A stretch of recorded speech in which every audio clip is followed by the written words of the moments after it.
Ancient DNA discovered at the bottom of a water well helps confirm a legendary Norse saga.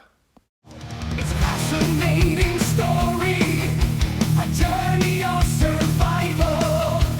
Thousands of miles over thousands of years led to this amazing man. From a hunter to a king, let me tell you how it all began. We are his sons. We are I-A8581. We are his sons. We are I-A8581. From the dawn of history to the Viking Age, his sons sailed the seas to lands unknown. Fierce warriors in battle as the legends go. From a hunter to a king, let me tell you how it all began. We are his sons. Sverre's Saga, based on the life of the legendary Norwegian king Sverre Sigurdsson, talks about a battle in the year 1197 CE at Sverresborg Castle, whereby a dead soldier was thrown down a water well and then covered with rocks in order to poison the water there. The archaeological remains of Sverresborg Castle are located in the modern city of Trondheim in Norway.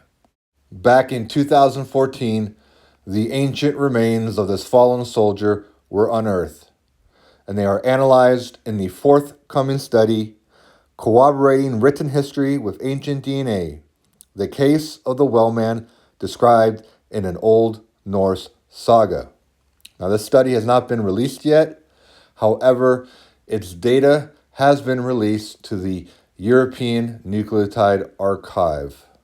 To quote an excerpt from the study, quote, circumstantial evidence and a 14 carbon date of 1190 to 1285 CE make it very likely that the remains belong to the Wellman in Sverre's Saga, end quote.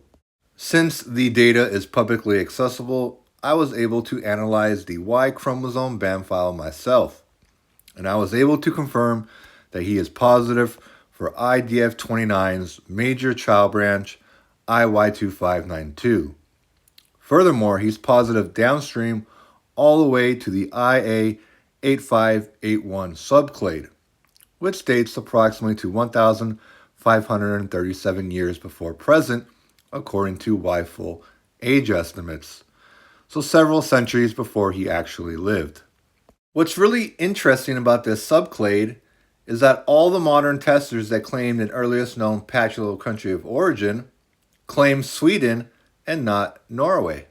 This was surprising to learn because not only did he die in northern Norway, but to quote the excerpt from the study, quote, our results show that he was most closely related to the present-day inhabitants of the southernmost counties of Norway, Vest and Ost-Agder, end quote. What's really cool, though, about the Y-full haplotree is that in addition to listing the earliest known patrilineal country of origin, customers have the option of listing the location within that country. And all these testers positive for that subclade listed Västergötland, Sweden. So I feel there is a decent chance that this subclade originated in Västergötland, Sweden, several centuries before this man lived in Norway. It's interesting to note, though, that parts of western Sweden, parts of western Västergötland, were actually part of Norway in the past. Now, it's difficult to know for sure when exactly his patrilineal ancestors moved from western Sweden to southern Norway. Could have been a result of the general mobility during the Viking Age, or could have been a result of the civil wars in Norway.